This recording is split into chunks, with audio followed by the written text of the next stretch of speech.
Welcome to EDDEaid. In this demonstration video, you will learn how to use EDDEaid to conceptually design your technology-supported learning module. Now, suppose that you want to build a computer-based tool to teach a topic to your students. In the next 15 minutes, I will show you how to use EDDEaid to create a conceptual design for such a tool. From now on, let's call it a learning module. Specifically, I will show you how to select a game or simulation type suitable for the topic you are teaching, what you have to pay attention to in terms of user interface design requirements, and most importantly, how you can create effective instructional events that help you achieve your goals. EDDEaid is a semi-automated interactive tool. It integrates the best wisdom of interaction design into a well-established instructional model to create practical guidelines for designing educational tools. Here's the first of the 5 different screens of EDDEaid. This is where you start your design, view a design that is already in the database, access the references, or learn more about different aspects of the tool. The next 3 screens corresponding to the 3 steps, Explore, Design User Interface, and Design Instruction, are where you interact with the tool to develop your conceptual design. The last screen provides a summary of everything you do along the way. It is best to proceed in the sequence recommended from left to right, although you can always go back to a previous step and revisit or change what you did. Explore is where you work on the general context of your design problem, such as the student background, your instructional goal, and the vision for the interface. On the Design User Interface screen, you get to be more specific about the qualities that you want the interface of your learning module to have. Most of your interaction with the tool, and hence most of your effort, will happen in step 3, which is Design Instruction, where you create teaching and learning activities for you and your students. Now let's go back to the home screen and start a new design. For documentation purposes, you will be asked to name your design and describe the topic of learning for which you are designing the module. As you proceed, do not worry about lost data because everything you do will be saved immediately. Click on OK and you will be taken to the first screen, Explore.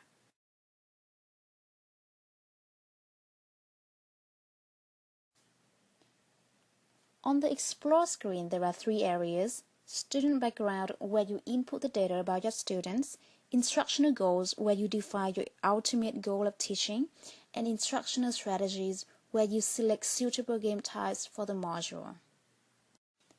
The very first step in instructional design, even before defining the learning goal and objectives, is to learn more about your students. Here is where you can provide the program with the facts about your student's background. To learn more about certain parameters such as technology savvy or learning styles, click on the information buttons next to the titles for details.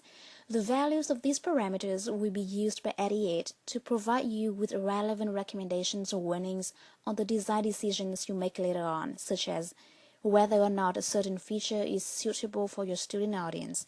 If you do not have reasonable estimates for your students to provide as input, you can use our default data. Once you've established the student background information, the next step is to define your ultimate instructional goal. An instructional goal is the overarching purpose of teaching and is usually broad. Do you want to teach theory or facts? Do you want to teach judgment or procedures? Choose from the list of 15 common categories of high-level knowledge in the center panel. Putting your mouse over a category name and you see its brief description. You can click on the information icon to learn more about that specific type of knowledge. If this seems a little bit abstract to you, don't worry because you will have a chance to develop this goal into more concrete learning objectives later. It's not uncommon to find that you want to teach more than one type of knowledge in one learning module. However, it is an important instructional design principle that a learning module or a lesson should not have multiple learning goals. Do your best to prioritize and pick one that best represents your teaching goal. you will have a chance to accommodate your secondary goals when designing specific instructional events in step 3. In some cases, a pop-up message will appear when you select a certain instructional goal. This happens when EDDEaid checks against the background of your students and finds that your choice might have some important consequences or meaning that is noteworthy. This message is to make you aware of the perceived mismatches or sometimes an important but not obvious match between your student's background and the choice you are making. This by no means is absolute, and it does not prevent you from proceeding with your own selection. However, it is recommended that you keep these thoughts in mind when designing the next features for your learning module. Once you've selected an instructional goal, the program will highlight a number of instructional strategies that are most suitable for the chosen goal, from which you will choose the one that you think is the best for your case. The 9 instructional strategies provided here are the common game types that are suitable for educational purposes. You can mouse over the name of a strategy or click on any information button to learn more about it. If you want to deviate from our recommended instructional strategies, click on Show All Strategies to activate all other strategies and choose as you desire. At this point, you can review what you did on this screen and move on to the next step by clicking on the tab Design User Interface.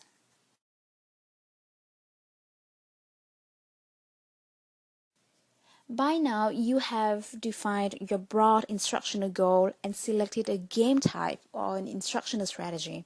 You can see that these selections are carried over and shown in the left panels of the screen. This part of the program will help you narrow down the most important interaction features from a list of 12 design principles that you should focus on for the specific game type instructional strategy you selected. This does not mean that other principles do not apply to your design. They are all applicable to any interface to some extent. It's just that the recommended principles, which are highlighted here, are the important focus that you should pay attention to as the starting point in the conceptual design of an educational tool. If you are curious about other user interface design principles, you can explore by clicking on the information buttons.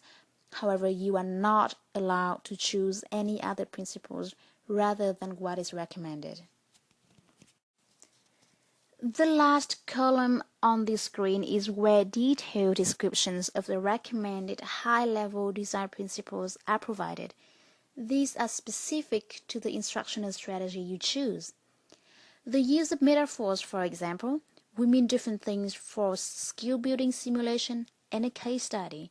You can view all the details by clicking on the arrows to the left of the design principle titles, then select the points you find most relevant. You can also deselect any of these. There is a small box at the lower right corner that displays some notes related to the background of your students, mostly concerning their technology skills. Similar to the warning messages of previous screen, these notes are given to keep you focused on creating design features that are truly student-centered. Now review your work on this screen and click on Step 3, Design Instruction, to take you to the next screen. As implied by the name, Design Instruction is the part where you create all the contents for your learning module. It also requires the most of your effort. There are 2 major areas on the screen. The left panel is where you elaborate your general instructional goal, and the much bigger right panel is where you create all sorts of instructional events. From the high-level, abstract, overarching instructional goal you defined in Step 1, you are now supposed to flesh it out into a set of specific instructional objectives based on which learning assessment can be done. An example is provided to you as a guide. It is recommended that you consult the Bloom's taxonomy action verbs provided at the bottom when defining these specific objectives. By clicking on one of the 6 levels, a list of action verbs for that Bloom's level will be displayed for your reference.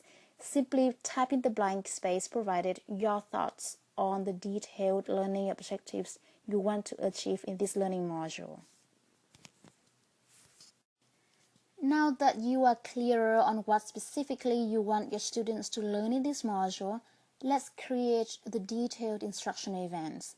According to Gagne, there are 9 groups of instructional events that act to stimulate relevant internal processes needed for effective learning. To learn more about Gagne's 9 events of instruction model, click on the button "What is this?" for details. For whatever instructional strategy under consideration, the tool suggests several instructional events for each of the 9 groups. These events can be learning activities by students or support activities by teachers. Each group is represented by a rectangular box. When mousing over a box, you will see the borders of that box highlighted.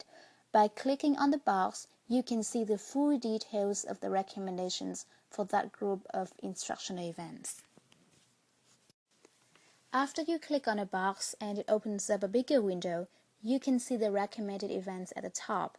You can select any of these events and they'll appear in the blank box underneath. This is where you can edit the recommended events to better reflect your situation, or create your own events and type them in the same box. All of this will be saved into the progress report for you to review later. If there is anything that you have to pay attention to in this event group regarding the background of your students, it will be displayed in the box Other Notes at the bottom of the pop-up window. These notes are also included in the summary for your reference. Click OK when you're done to minimize the box and move on to the next event group. You can go in any order, although the suggested order makes logical sense and works well for most cases. You can always go back to a previous box and change the content as you wish. You might find that you have less content for certain boxes than you do for others. That is okay, as long as you make a deliberate effort to go through all the 9 boxes. You'll have a pretty comprehensive list of potential instructional events that can be used for the learning module.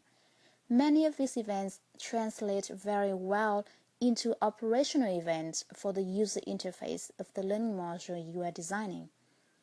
By now, you have put a significant amount of effort into creating a conceptual design for your learning module. It is time to sum it up and see what you can take away from this tool for the actual implementation of the design.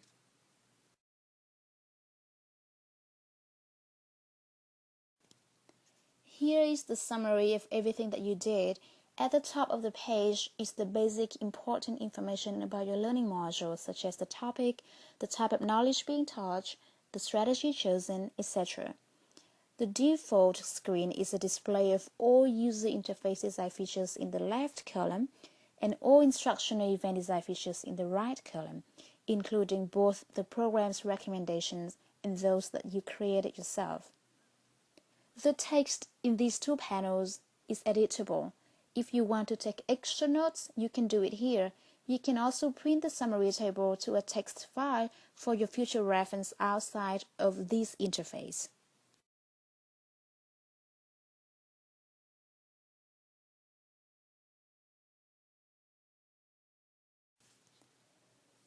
If there are existing designs in the database other than the one that you created, you can compare yours to one of those existing designs. Simply click on Compare Designs and choose the one you want to compare with from the drop-down menu on the right-hand side. The details of that design will be displayed on the right-hand half of the screen. You can go back to the single design view by clicking on Close Comparison.